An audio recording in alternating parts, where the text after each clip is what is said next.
Higit sa 2 dekada na ako sa industriya ng investments. Mula stocks, mutual funds, insurance at real estate, naikot ko na yung lahat.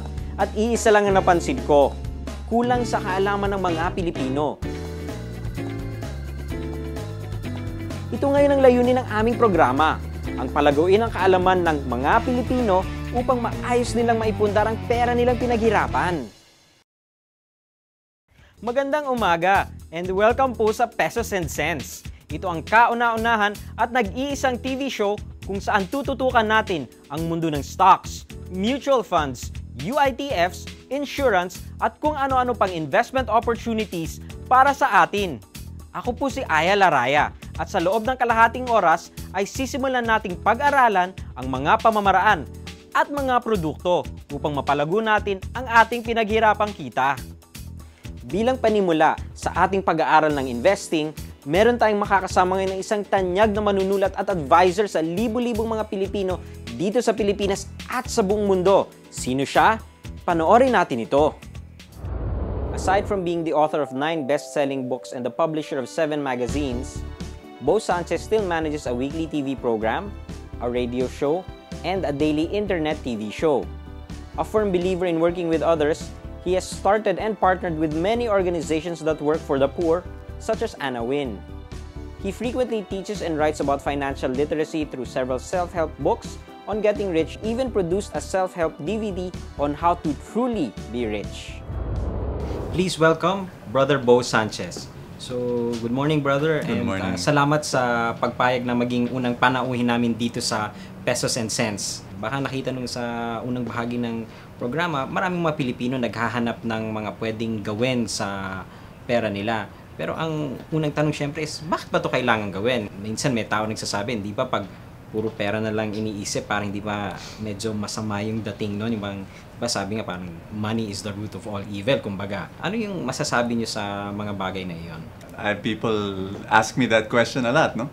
Bo, parang makamundo ka na. Yeah. Kasi puro ang teaching mo tungkol sa pera, paano mag-ipon, paano mag-impok, paano mag-multiply, no? Paano mag-invest. And I tell people, alam mo, tingnan mo lang yung simbahan, tingnan mo yung orphanages, tingnan mo yung mga home for the aged. Kung walang pera, paano natin magagawa yung mga mabubuting mga ministry na yan? Ang nakikita ko, kailangan baguhin natin yung pananaw tungkol sa pera. Ang pera, hindi masama at hindi mabuti. Ang pera, depende kung sino ang may hawak. Hindi naman yung kumbaga magla-clash kung kumbaga sabihin mo, uy, hindi naman yung masama sa relihiyon ko, hindi naman yan... Yes, that's right. Tayo ay stewards ng blessings ng Diyos. Pag binigyan ka ng blessing ng Panginoon, gusto niya gamitin mo para sa kabutihan. Ang tinuturo natin, sige, magpayaman ka, pero maging mayaman sa pag-ibig. Importante yan. Wag lang sa pera, kundi sa pag-ibig. Bakit mo gustong yumaman?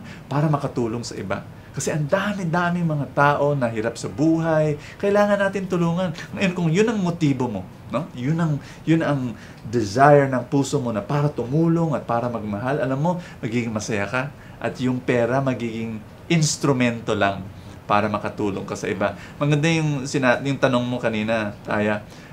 Hindi ba ang money is the root of all evil?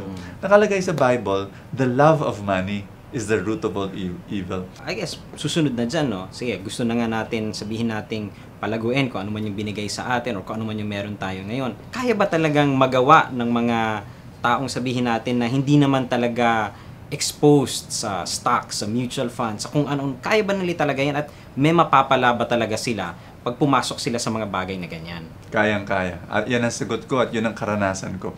Kasi ang sikreto sa pag-invest, dapat may ipon ka buwan-buwan. No?